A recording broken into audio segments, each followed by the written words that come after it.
Things like the World Economic Forum, those policies are dead on arrival in the state of Florida. We are not going to go down that road. He's back. Donald Trump will run again. But will America survive the next 2 years? Plus, why are the media not talking about the big midterm winners? Pro-life governors who stood up for life and who stood against the Great Reset lockdown of the world.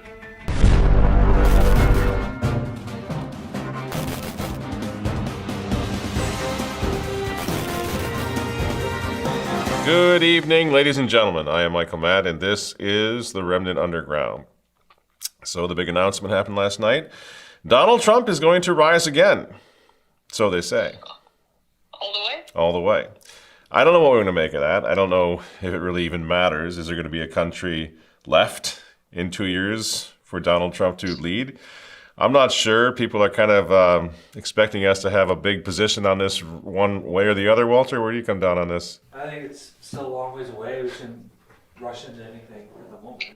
I totally agree. It's a long way away. We don't know what's going to happen. We don't know where Trump is going to be at that point. So we're just watching like everybody else. And the thing is, from the beginning, we've been so clear on this when Trump was making his run beforehand. It was always about us. It was always about the fact that he stood with the pro-lifers. He stood with pro-God, pro-family Americans. If he does that again, great. And the thing is we're going to explain here in a minute, if he doesn't do that, if he backs away from that, well, I hope you enjoyed the 2022 midterms, because we're going to have the same thing in 2024.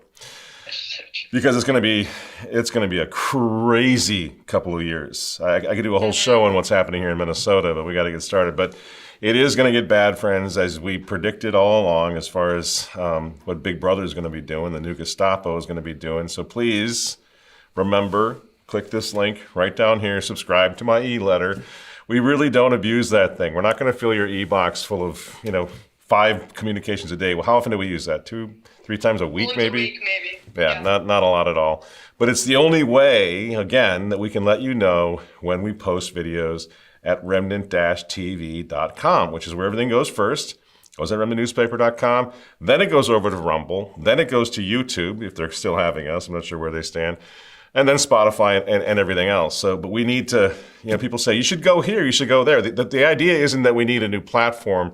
We already built one. You helped us build it. remnant-tv.com.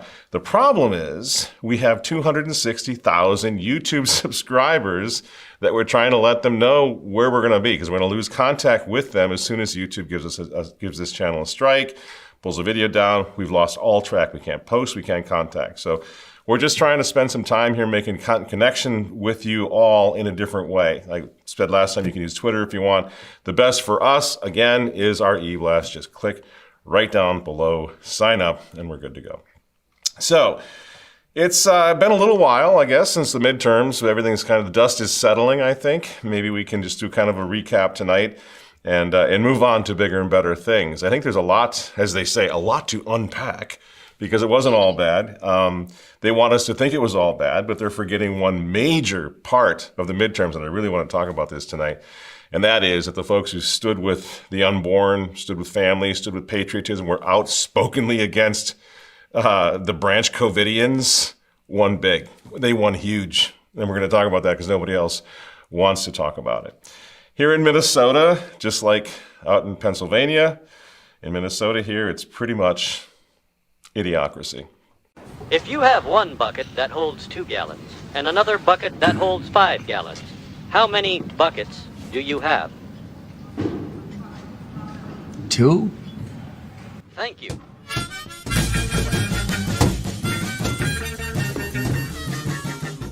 They went out last Tuesday, and they actually voted for the people who let this happen to the city a year and a half ago.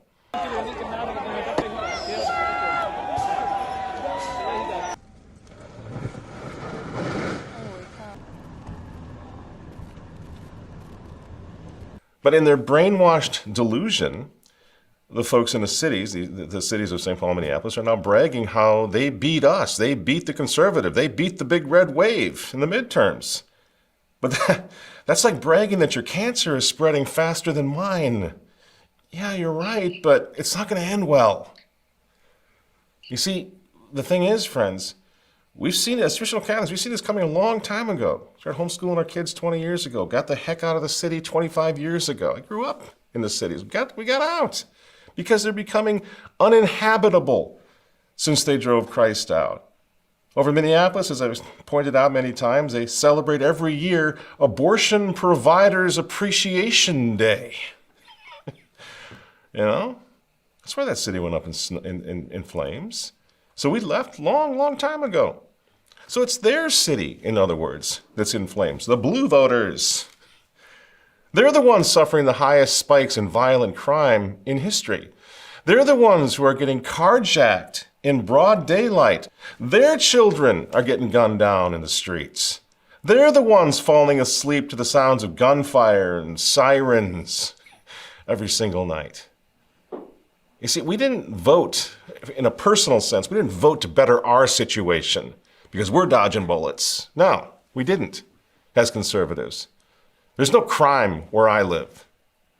We voted to stop the violence in their streets because we care about the common good of everyone. We voted for law and order in their schools. As I say, our children have been homeschooled all along from the start. We voted to protect their grandchildren from abortion, from being aborted. We don't want their kids to die, you see? This is happening, this video I'm going to put on the screen, this is happening to their 14-year-old daughters on the way home from school, not ours. It's incredible. Some kid trying to get home from school and this is going on. And that's Maya. At least she lived. At least she survived. And the administrations of all these cities, Democrat-run cities, progressive cities, were all voted back in. So you tell me again, who were the winners in those midterms? The folks who voted for more of the same? And then they say, well, yeah, but you guys thought there was going to be a big red wave. Well, I guess we showed you. No, you didn't. We didn't expect a big red wave. Let's just think about these midterms. Remember when they were talking about the big red wave that was coming and we were just going to obliterate those Democrats come November, right? Looks like the wave has crested somewhere far out to sea. Want to know why there was no red wave? It's because most of our guys, the good guys, they still do not realize what we're up against. We are up against a fanatical religious cult. So it's not like I'm quick to jump to the conclusion that spiritual warfare is at work.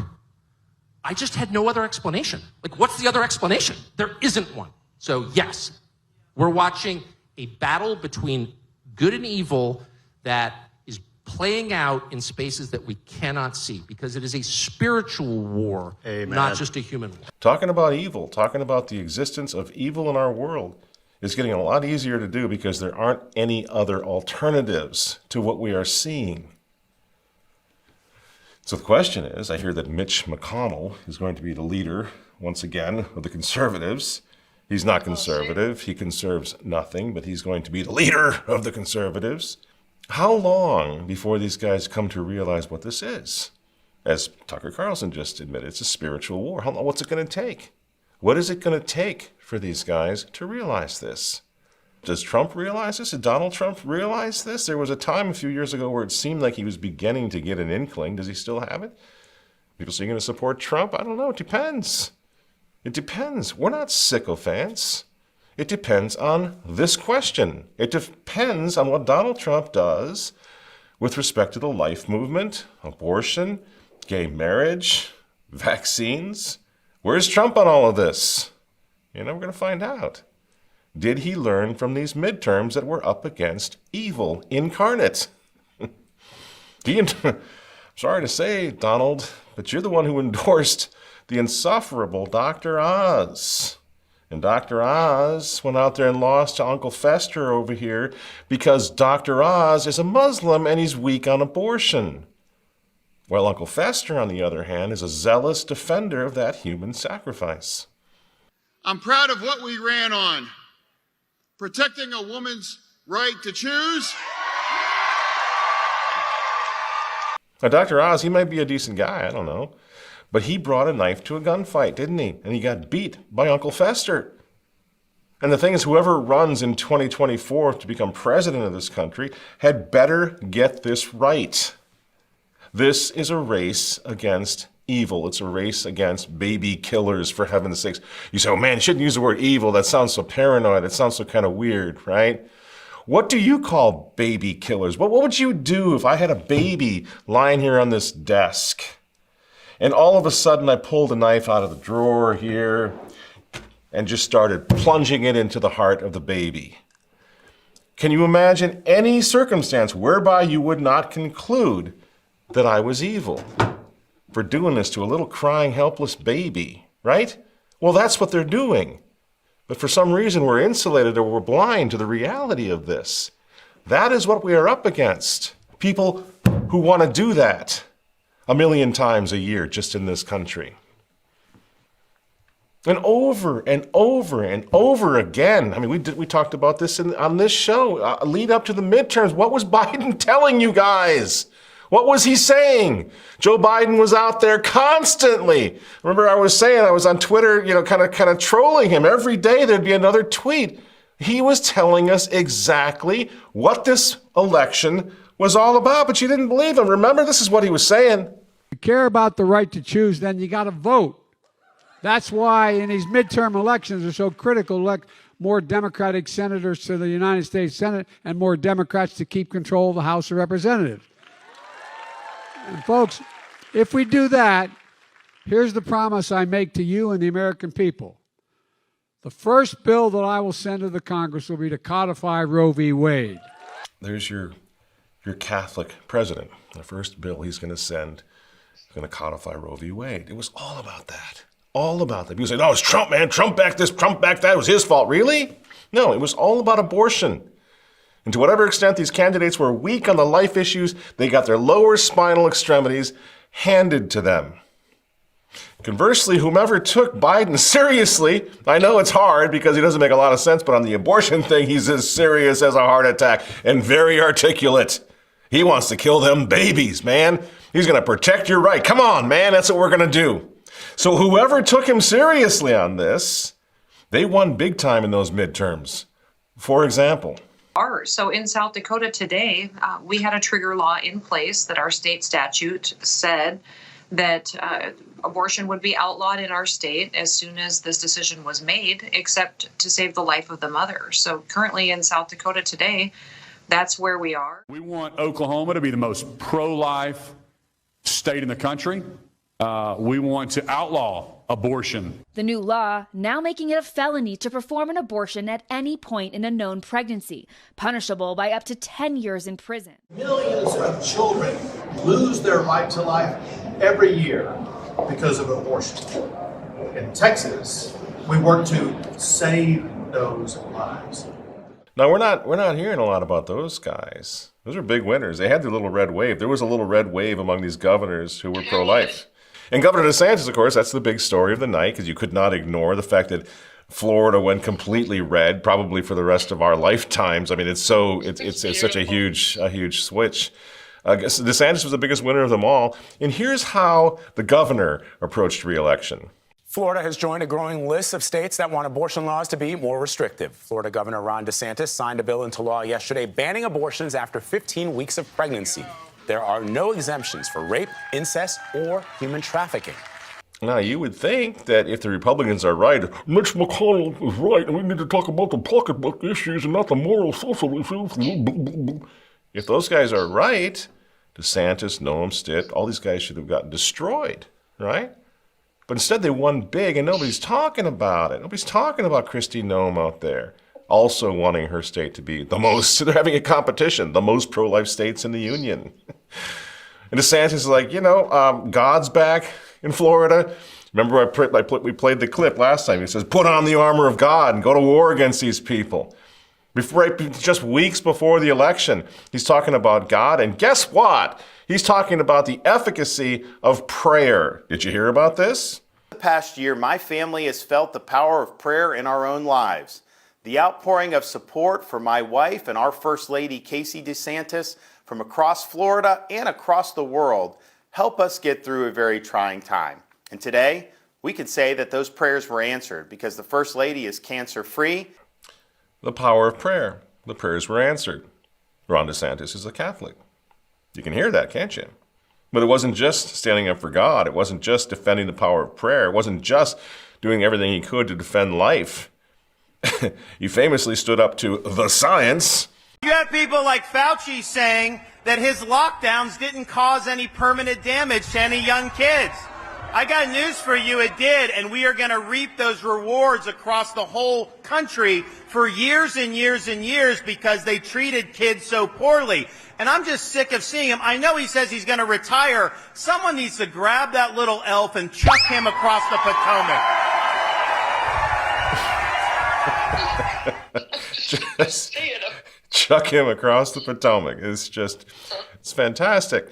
And, you could see DeSantis getting stronger as time went by. That was the other thing that was interesting. Getting stronger on all these issues as he got closer to election because he was feeling a red wave in Florida. Even to the point of going back, sort of retrospectively looking at what they did during COVID, blasting Fauci, blasting what they did to kids, and blasting the fact that they shut churches. And they shut churches in Florida, too. But there's a certain sense of regret. What were we doing? Why did we close the churches? This will never happen again. Here's DeSantis.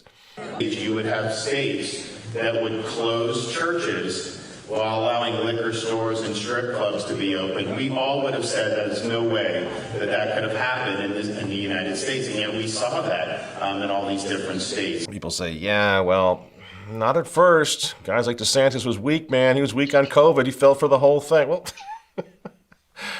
who cares? A lot of people fell for COVID. A lot of people got it wrong at first. A lot of traditional Catholics even got it wrong. Totally disagree with that. Tucker Carlson got it wrong at first. And the point is, once the fog cleared, DeSantis, Noem, Stitt, even Abbott, they did the right thing. And my bigger point is, after they did the right thing, that won them re-election. That, friends, is the path forward. Stand up against the Great Reset, stand up against the COVIDiacs, stand up against the pro-abort, stand up against Planned Parenthood, stand up against the woke mob, as DeSantis puts it, and you'll win. I want to have the values not of Davos imposed on us, but of places like Destin and Dunedin, where I grew up. Things like the World Economic Forum, those policies are dead on arrival in the state of Florida. We are not going to go down that road. If he has any chance of winning in 2024, he needs to do the exact same thing. He needs to get real also about what's going on with those vaccines. Now, I get it. He has a political decision to make. If I claim to have saved millions of lives with my vaccines and my warp speed, maybe I'll get reelected. But that's becoming a really, that's becoming a pretty tough position to make. And most of us are completely done with it. 80 medical doctors up in Canada. This section has been cut to appease big tech. For the full version, go to remnant-tv.com. Green, you seen this? Trying to cover this up, but it's really getting tough, and it's no longer the stuff just on BitChute. It's all over the place, friends. And Donald Trump has to get real about this.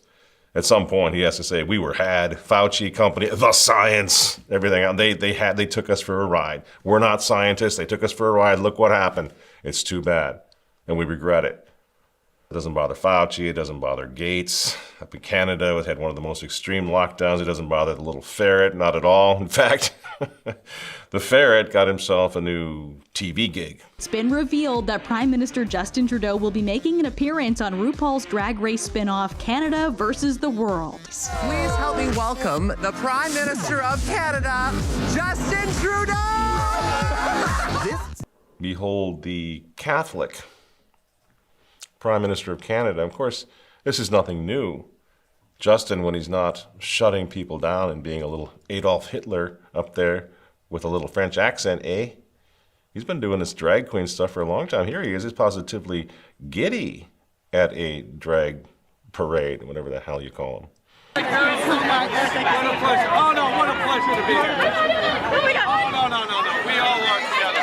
Thank you, guys. Thank you so much. Happy Pride! Happy Pride! But hey, I get it. He stands, when it comes to the really, really important things, the Little Ferret can be counted on. He stands with Ukraine. President Zelensky's speech tailor-made for Canada. As friends, you can count on our unwavering and steadfast support. Y'all still standing with Ukraine, by the way? Getting a little weird, huh? Getting a little out of control. a little old. Even Biden seems to be a little unsure how much longer he can push this thing, because it's really working out pretty well. And in fact, there's a direct connection now, apparently, to the midterms. Our little buddy, Mr. Green Shirt, helped win those elections. He helped stop the red wave. Well, when Democrats are sending you billions of dollars of weaponry, the least you could do is reward their favorite mega donor. And what did FTX do with the money Ukraine invested? Well, they plowed it right back into the Democratic Party. Democrats send money to Ukraine, Ukraine sends money to FTX, and FTX sends money to the Democrats' campaigns. You absolutely could not make this stuff up. And again, how many months? 7, 8 months it's been going on. We were opposed to this nonsense from the beginning. Stand with Ukraine. And stand with a Little Ferret, too, who's very good friends with Volodymyr Zelensky. Our friend, Volodymyr Zelensky. What a little ferret. I can't believe this guy. It's so embarrassing that he's a Catholic. Every time he can get an opportunity to tell the world he's a Catholic, he sure does. Speaking of Catholics now, there's a new documentary out. In Daniel Andrews' Victoria, things are not as they seem. There's a thing they call Dan's freezer, and you get put in the freezer if you stand up to him. Every Victorian can have faith that people in politics are working for them. He's a really divisive character. A very capable person, but he's not transparent. Over a period of 8 years, he's consolidated power. Whether it's red shirts, whether it's hotel quarantine, it is just so bad. It's almost like there's a cult of Dan Andrews. People don't speak up because their pre-selections are under threat. It's undemocratic, it's unfair. I don't think we've ever been in a worse position. Crossing Daniel Andrews will completely change your life. If you're down, he'll kick you to keep you down. What happens to Victoria if Daniel Andrews is returned?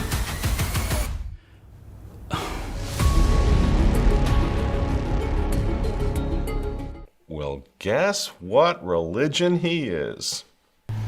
I'm a Catholic.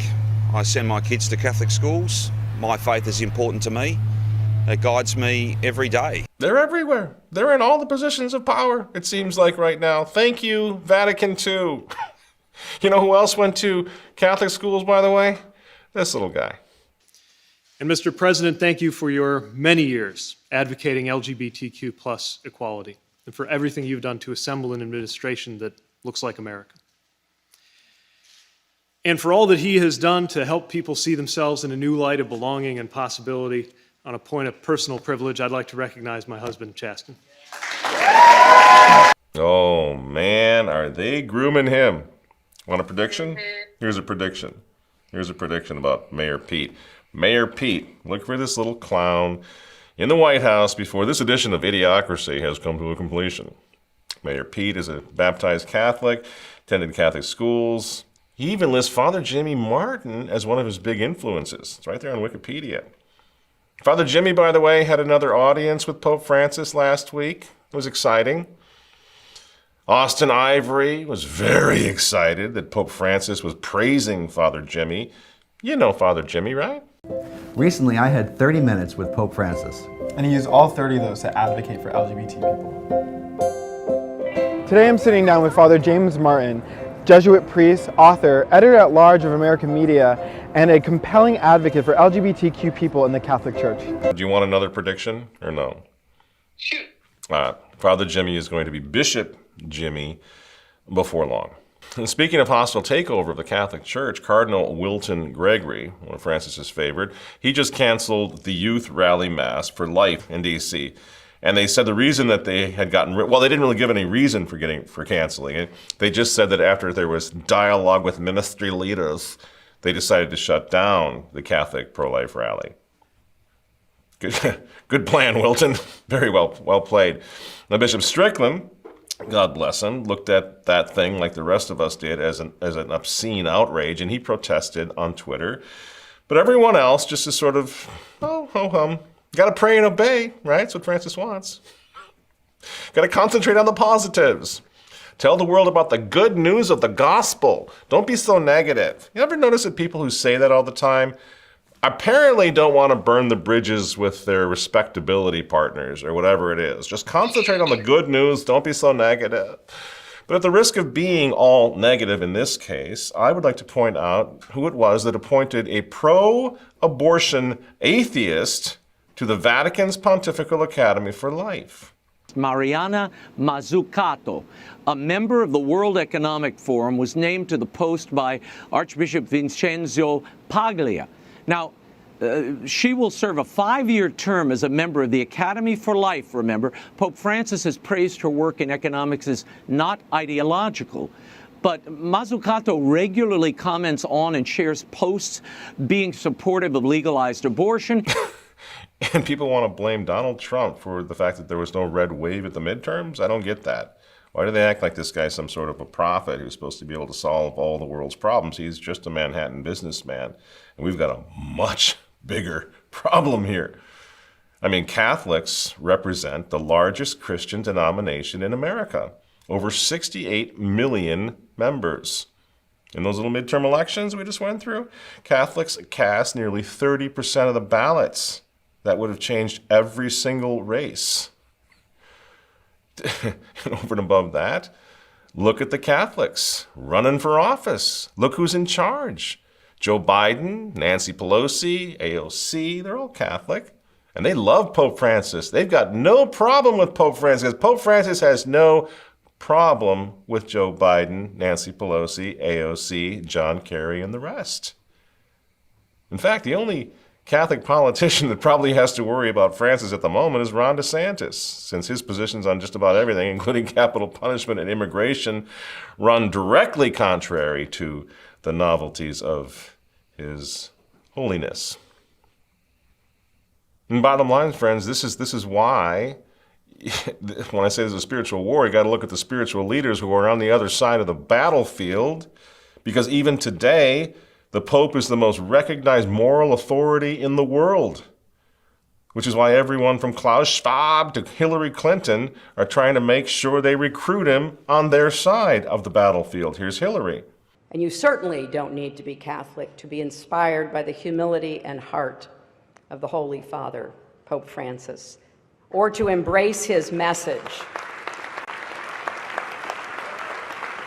Here's Hillary, embracing the message of Pope Francis. Why wasn't that the giveaway that everybody needed? You're still going to pray and obey? You're going to obey this guy? People say, hey, Francis, who cares, man? I mean, nobody cares about Francis. The Pope is going to matter for a long time to come, even Francis. And if you want sort of maybe a clarifying example of that, don't think of Francis wearing the white. Think of Karol Wojtyła. Think of Pope John Paul II. Right? This was a few years ago.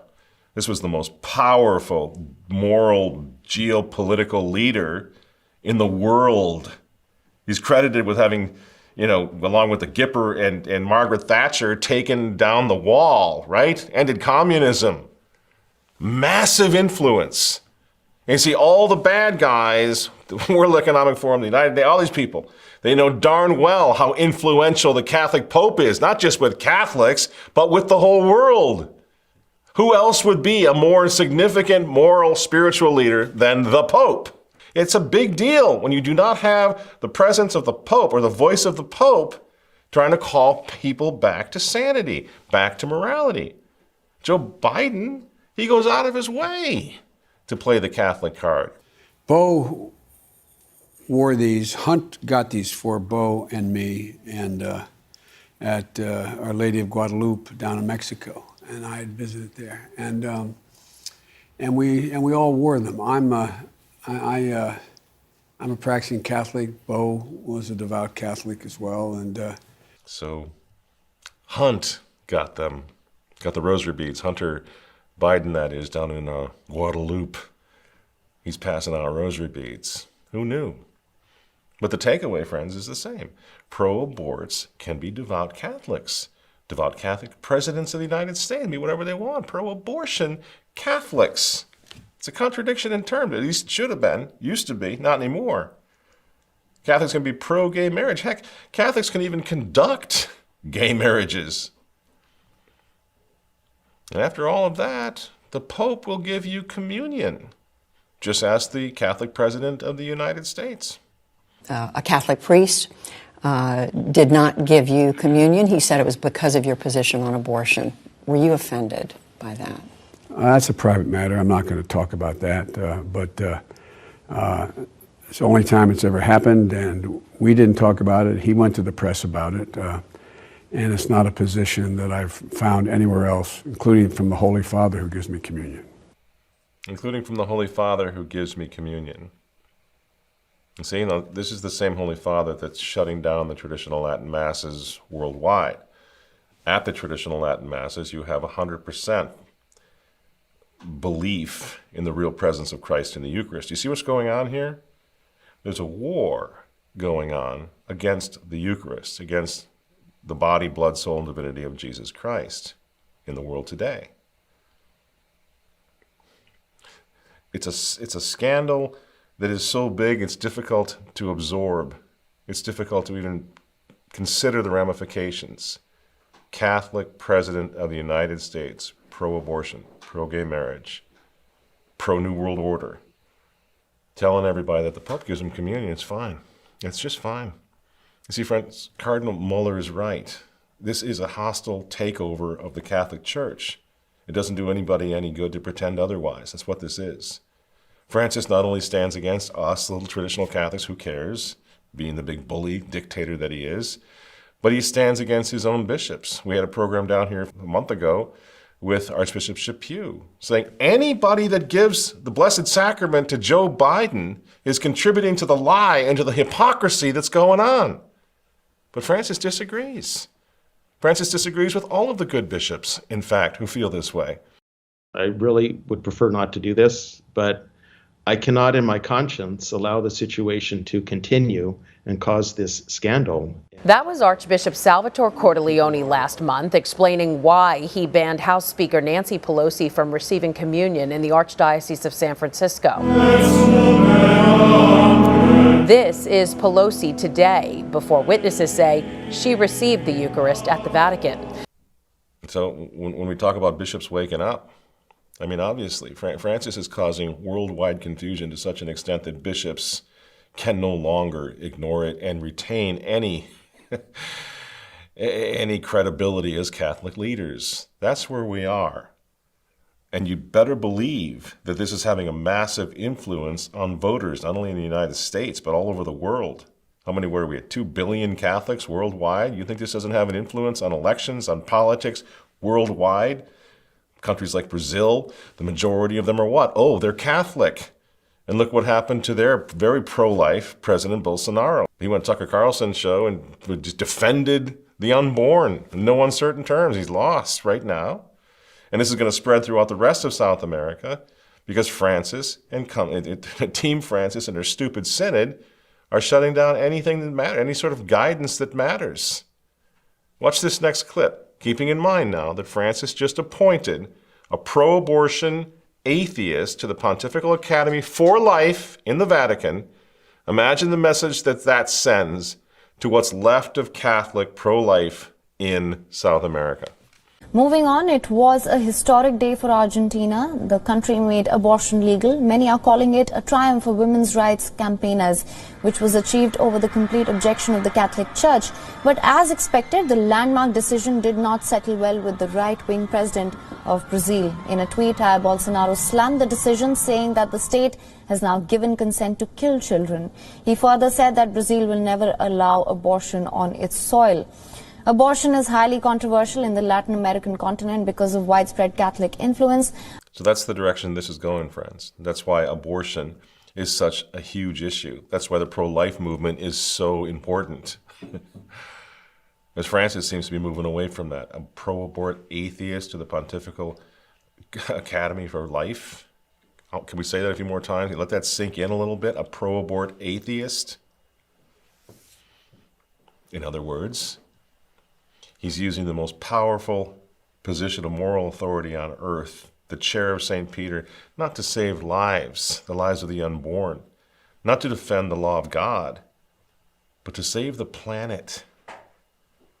to save the planet. To defend not the 10 Commandments of God, but to defend the Sustainable Development Goals of the United Nations. You see what a scandal this is? You see what an apocalyptic, terrifying scandal this is? It's his job right now to call the world to repent. He's calling on the world to recycle. Not to use plastic straws. Not to use your air conditioner. This is demonic, passive-aggressive poping. Because it's his job to build up the kingdom of Jesus Christ, but instead, what's he doing? He's partnering with the builders of the new world order of Antichrist. You say, don't resist, you can't resist, you got to be respectful. Really? Really? That's the discussion you want to have right now. While Francis is betraying his office, betraying his flock, like Judas, betraying Jesus Christ himself. Friends, this is holy war, not a political war. We've said this from the beginning with Donald Trump and everything else. It was always about whether a guy like Trump could advance, somehow could advance those who see and recognize this for what it is. A holy war, a spiritual war. Are there any politicians out there that can maybe provide enough cover for us to do that? It was never following them. It was always allowing them to buy the time that was needed to make that point, to wake people up, to turn people back to God. That's all it ever was. And those of you who watch this show carefully, you know that's what it was as far as our show supporting Donald Trump. That's what it was. But it could be somebody else. It could be Ron DeSantis. We're going to wait and find out. Because we have to be crusaders, which literally means bearing the cross of Christ into this sewer, into this swamp, into this godless milieu. That's our job, to be crusaders, not Republicans. Believe me, I'm not a Republican, but I'm an American and I'm a Catholic, and I'm going to fight like that, Catholic first. And I'm telling you, as you know in your heart of hearts, it's abortion that matters most.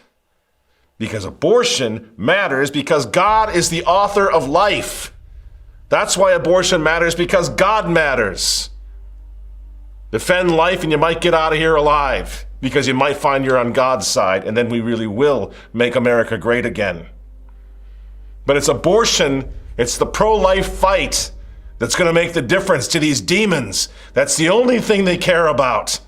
Obviously, the most important midterms we were told in the history of this nation, every one of them was out there every day telling us it's about abortion because they're demonic. They're sick in the head. So make sure, friends, that when you find out that abortion matters as much as it does to the demons, make sure that abortion matters that much to us.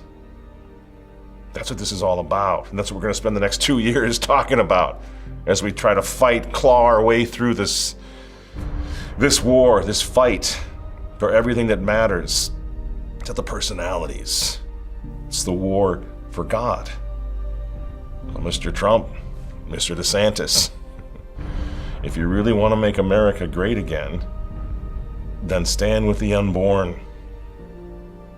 Stand with God, because that's the only way that we will stand with you.